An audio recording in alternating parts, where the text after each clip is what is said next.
Theatre of the Mind or miniatures for Tom Eason? I play a lot of D&D with my kid who's 7, and if there's not terrain, if I ever go, hey, should we do this one without terrain and minis? They're like, no. No way. I pass, thank you. I'll wait for you to get the terrain ready and we can play with terrains.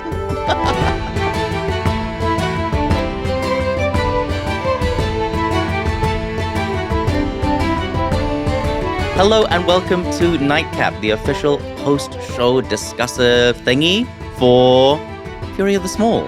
I'm Paddy Carroll, I'm the GM of the show. We're now at the show's very end. Hopefully, at this point, you've listened to every single episode. You're fully up to date. So you're not going to get too horribly spoiled by my chat with Mr. Tom Eason. Kia ora. Tom Eason, who plays Little Old Scree, who played Blustifer, but is also the proprietor of the Wild Magic Tavern, my very old friend. Hi, Tom. How are you? Hello, I'm very good. How are you? Oh, I'm very, very well. Lovely. It's so nice to be here at the very end of this vast process. How beautiful. Do you want to do a little speed round? Yes, please. We do a little speed round to warm things up. Your questions are quite specific for these ones. Oh, okay, very good. Okay. What's your favorite D&D ancestry? Elves. I knew it. Yeah. What's your favorite D&D skill? Survival. Yes. I feel like I lean more and more on survival as a GM, as a player, as time goes by. I think it's what I want to be doing in the game. It's like out in the wilderness. Yeah, absolutely. Trying to set up camp, trying to forage. Favorite D&D feat? Mobile. Oh. Yes. Define mobile again for me. I think you get extra movement. If you attack someone, whether you hit or miss, you can move away without and you don't being provoke attacked. attacks of opportunity. Yeah, which is great. So you can make a squishy little guy who you can do nippy zip around stuff. You have a familiar. What form does your familiar take? What form does my familiar take? Oh, an Almirage. Almirage. Do you know little an Almirage? rabbit with a little unicorn horn? Rabbit with a unicorn horn. Imagine that. Yeah. Favorite game snack? Gummy worms. Gummy worms. They're quiet. They give you that blood sugar that you need to keep going in the long They're into the night. It's always fun to pick which gummy worm you're going to have. Yes, color-coded, just Amazing. like dice. What is your favorite 5e module or adventure? This is great because this is something I wanted to bring up. Oh, good. So, Tales from the Yawning Portal was, I think, myself, Paddy, and I here behind the cameras here, we played over lockdown and continuously, the three of us played Tales from the Yawning Portal. And I suggest this at home if you want an idea for a group, is you pick a kind of, what would you call the style? An anthology Yeah, book? an anthology book. Love the anthology every chapter book. is a whole different dungeon or a whole different little mini adventure like... Candlekeep Mysteries, probably my favorite one that I've run the most, or Ghost of Saltmarsh for me. Yes, Keys from the Golden Vault, The Infinite Staircase, all those ones that have quite separate chapters. And then you swap DMs every time, and we would swap DMs and characters every chapter. So we'd rotate around. And Tales from the Yawning Portal was just so cool. We just made a whole, basically our version of the MCU throughout playing it. So that's an absolute soft spot for me. What's your favorite non-D&D 5e tabletop game? Could be a skirmish game, could be a war game, could be another role-playing game. I don't get to play it much, but I'm huge into Frostgrave, and I'm building the terrain for Mordheim. And in 10 years, I'm going to play my first game of Mordheim. What's Mordheim? Mordheim you've played Frostgrave, eh? Yes. So it's tiny little, you have a little band of 6 to 12 dudes, people, creatures, and you're on a big 4 foot by 4 foot table that's in the destroyed city of Mordheim that's cursed and amazing. A meteor hit it. Yes, this is the one that people say that Drakenheim is based upon. Yes, and so there's little gems that you can find and stuff, but it's full grimdark, awful, gritty, but you only have to manage a small team, and you can kind of give them personalities. One of my favorite things about doing this, this part of this show, is that I've got to learn from all of you guys as players a little bit what everyone's Mount Rushmore of fantasy or imagination land is. Yes. And then in my mind to sort of backtrack and go I can fully see how these influences manifest in the people that I love, but also in the characters that they make and the way that they play those games. If you were to go back into your childhood, what are the biggest fantasy influences for you? The Princess Bride, the movie, and Studio Ghibli movies. Maybe not childhood, but teenagehood. Isn't it that your uncle showed you Studio Ghibli films, but without any subtitles? That's right. Yeah, in Japanese. My uncle, the artist for this series. Was that Lars? Lars, We'll talk about Lars in a sec. Yeah, so he had a VHS of Nazca, The Valley of Wind. Whoa. And so didn't have a boop boop captions option, so it was just like That's pure like Japanese. A dark one as well. Yeah, Asuka. Like the So cool. beetle creatures at the end are haunting. Yeah. The music is haunting. So yeah, that was incredible. Redwall, the series. Love Redwall.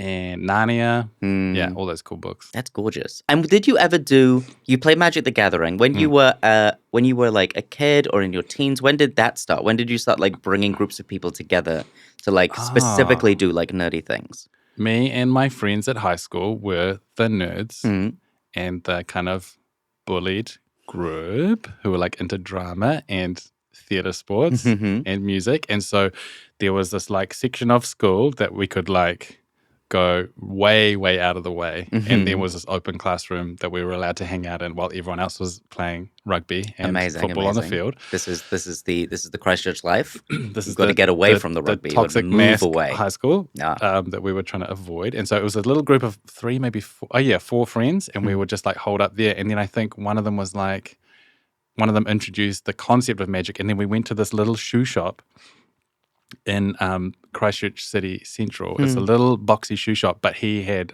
singles and like little packs that you could buy behind the counter, because he would buy booster boxes of every set and then collect just one of each and then just sell the rest. He just wanted to collect one of every card. Amazing. Anyway, so yeah, we were just like a little group, and then we just like would play every lunchtime, every break to get away from it all. I asked that question because for me, your great superpower in drawing all of this together, which also extends like, because we've made a lot of theater together, that's kind of like how we met and became friends, is that you've just got this huge ability to like bring groups of people together to work on something and then to really like facilitate everyone's vision to become like the best version of the thing that it could possibly be. Oh, that's so nice. And Thank even you. through this whole process, like even through like character building to beats at the table, your superpower is just getting people closer and closer and closer and closer to achieving that vision in like such a generous way. That's so nice, Petey. Thank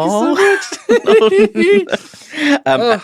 And because tabletop ultimately is about bringing a group of people together to share an experience and to be generous and to allow people to be courageous in that space. What is it that draws you to that position? Oh man, I think that ultimately I got into theater making because I thought that could help the world. And then through making more and more theater and kind of being squashed by what theater has become, realizing that it's harder and harder to make an actual positive impact on people. And so I think anything that I try and do in my life is to have a positive impact on people. And I think if that is just letting people explore who they truly want to be through fantasy roleplay, then I think that that's what I'm trying to do. As well as I think the kind of like impulse is like, let's have a fun time. But I think that is why I'm kind of sticking at it and why I want to bring the certain people together and share it with certain audiences. And Do you have a hope or a hunch or a sense of what you think this story, like the positive impact this story can have out there in the world? Such a strange thing, because usually because we're improving D&D, we're not thinking about that huge thematic leap or those things there. But I wonder about it now because it's out there. It's like it's a full story now. I was very micro of like, because we could lean so heavily on you mastering the structure and what was going to happen. And I think it needed us to surrender for those plot twists to really hit home for us. I think we wanted it. So we like were fully almost like tunnel vision on me and my character and what are the interactions I'm having and what am I going to do. Nor did I, because like I introduce a plot twist or like the big moment, but the response of the protagonists is entirely what determines like the tone and timbre of that thing and where it goes. That's because you're a great DM. When you think back, what are those twists? What are those moments? Well, like if you were to like distill those big moments across your play experience, what were they? Every encounter with the heroes, the anti-heroes, every encounter with them had some kind of element of, whoa! Like we go in with a plan and the plan gets, like the beautiful D&D experience of you go in with a plan, the plan gets messed up. But felt like less like the plan got messed up from a bad die roll, and the plan got messed up because that was kind of what was always going to happen. So that felt great. What were your expectations as Scree or as Tom or both going into the final... The Blusterfer showdown? Yeah, the Blusterfer one. Yeah, no, I expected it to be like run a gun. I was like, this cabin's going to be an illusion. I was like, the floor's going to drop out. We're going to be in a massive like arena chamber, or like at any moment the twist is going to happen. But the twist is that he's just an old guy who's at the end and doesn't really know what he did was wrong. I could feel that tension alive in the room from everyone. Yes. There's a version of there's a parallel universe in which Scree's sitting by the lake and then is kind of like sulking or like morose or like in this meditation, and kind of from his back kind of grows a shadow of himself that walks towards the cabin and tries to murder Blusterfer. And that was a possibility right up until the end. Nice. That was going to happen. I'm so curious to when we listen back to go like, at what point the decision is made or something changes enough. Because I love that like the final image, I think, is all three of the goblins who like make it out of that cottage, sitting down together by the lake, and sort of like allowing that little moment of, I don't know, like of closure, of healing, of acceptance of the decision that they had made. Yes. And rolling back to what you're asking about, what I've learned of theme, and I think that was it, was that was the cheap way out of going like violence and a destructive spell and an evil curse at the end is the easy way that's going to make me feel cathartic and like I've killed someone who did me wrong. Like, I was in love with the choices you all made toward the end of that thing. And like I said at the beginning, like a generous choice from you guys as a whole table to be going like, what is toward the story and toward the moment. And I think toward the sensitivity towards each other. Like everyone was on such a knife's edge, especially after Bryn's beautiful, incredible, cathartic, like explosive moment as Sly. Yes. You've known Brynley for such a long time. I think we said in her interview, like you and like of everyone, you guys might have the longest relationship of all of us. Yeah. What do you love about Bryn as a player in this game and elsewhere in the world? Before I was a part of this show called Dungeons and Comedians in Christchurch, which is a live show every month. Which she's done, eh? Yes. Yeah. So I was doing the tech at the theatre for her to perform it. And she played an artificer kobold.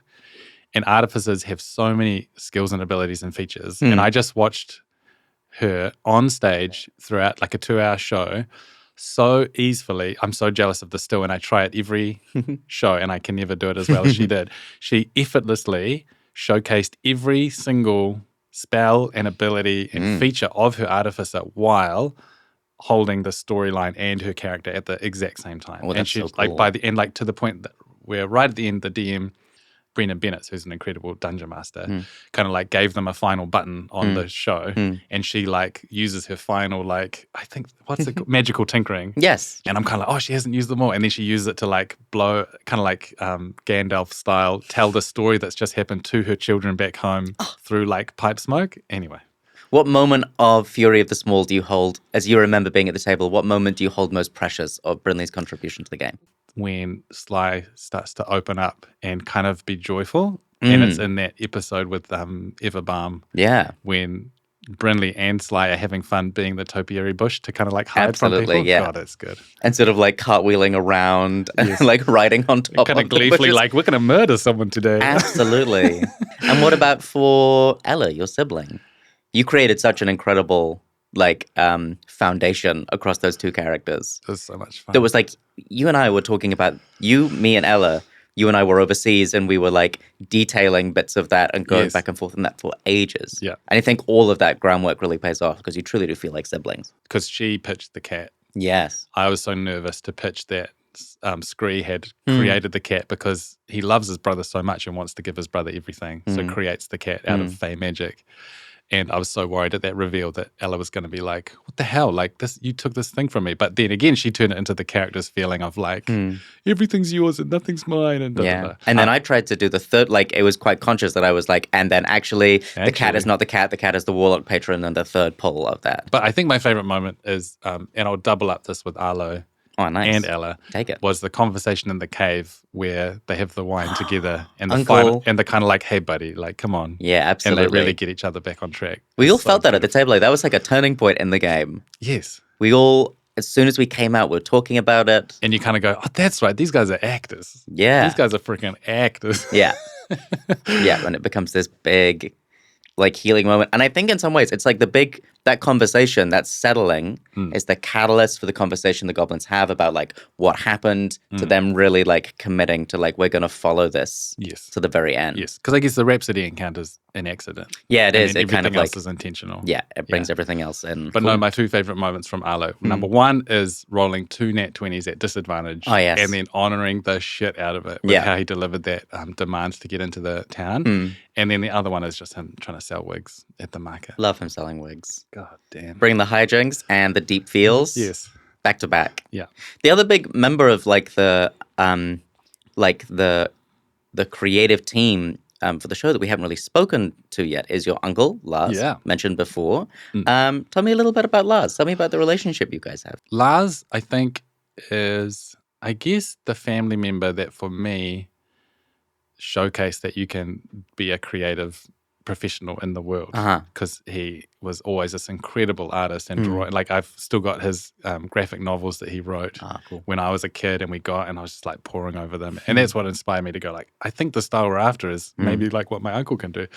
But then also, like, he's been a graphic designer or like a computer graphics design on like Power Rangers and stuff. So growing up, that's like the coolest thing you could possibly do. He's like makes laser beams and like robots. This lesson from my uncle when I was maybe like 10 years old is always ingrained in my mind. Is he was staying at our house and he was sketching something, and then I like got out a little piece of paper and was sketching next to him and trying to draw like a mech or something. Yeah. And then I would keep scratching out. If I did it slightly wrong and didn't like it, I would like scribble it all the way out and then start again. And he says, hey, you should not scribble out your mistakes. You should keep them because then you can learn from them. And I think about that so much. Tom, what is your hope? What is your dream for the Wild Magic Tavern? This imaginative construct that you have made, of which is currently there is currently like one show that is currently on the little pop-up stage, and there is some audience who are watching Fury of the Small. Yes. I think as many people as possible collaborating, as many different kind of like offerings as possible. I think that if you love this series, there'll be more in this style, but also kind of like we want to ping pong ball around a little bit and like show some other things, because I really want to capture wild magic because it's my favorite aspect of fantasy. And I love that your dream takes us from Otatahi Christchurch all the way up to here in Tamaki. And even though we're very, very separate, I feel like the Wild Magic Tavern needs to like hold across the whole country that way. It's in our hearts and minds, so it can live anywhere. It's in the ether. Is there anything else you want to talk about? Was talk 2 in this time? Yeah, just real quick. What's your favorite D&D dice? Have you memorized the questions from episode 1? I'll try. Okay, I love a D8. It's Why my do you favorite love a dice. It's like a totem, like, you know, like in Inception where they have like a little totem object. Mine would be a D8. What's the class you've played the most? I always mean to spread myself around and try everything, but I always come back to artificers, and I don't think I'll ever play a wizard. What's your biggest kind of like Poe in terms of your fantasy heritage of your experience growing up? I can remember games of imaginative play that I played in the playground when I was like 6 or 7, 8 years old. What's like the key moment from that you remember? There was an incredible one where we were all playing. We were all playing mongoose, who were engaged in a great battle with a huge cobra. What are mongoose? A mongoose is like mongoose. You mongoose. did the plural of mongoose. I don't know if it is geese. Look at that. Mongooses. Mongai. But I remember that very clearly. But also, as like part of that, Pokemon is huge for me. I love how many Pokemon shout-outs the show got, even though I still don't know if we can say that word the battle on the air. The battle arena in the tavern was great. Yeah, Pokemon was absolutely massive for me. Audiobooks were massive for me. The listening to the radio plays of like Northern Lights and the BBC radio play series of The Lord of the Rings and The Hobbit is incredible. Features a young Bill Nighy as Samwise Gamgee, a young Ian Holm playing not Bilbo but Frodo in this incredible, deeply cinematic telling of The Lord of the Rings. I was too scared to watch the films as a kid, but I loved those audiobooks. Well, thank you for coming, Patrick. Beautiful. You switched the tables on me. Do you want to do the outro? I'm really bad at the outro. No, thanks. I want to see this. Guys, thank you for joining us here at Nightcap. Thank you for hanging with us for all the Fury of the Small, from the beginning to the bitter, beautiful, sweet, and that our goblins have had. I want to do a huge thanks to I Hate Butler, our sound designer, to Lewis, who's been making all of this incredible social media stuff, to Lars, who made all of the incredible art of our show, our 4 players who we've like waxed lyrical about this whole time. Huge thank you to Mad and Jin from the spin-off. We couldn't have done this without the spin-off. No way. To Tom for building Wild Magic Tavern for us all to play a game in. Takes a huge bit of gumption to go like, I reckon this thing that we've been thinking about doing for nigh on a decade now, now's the time to do it. And I think we've done it really beautifully.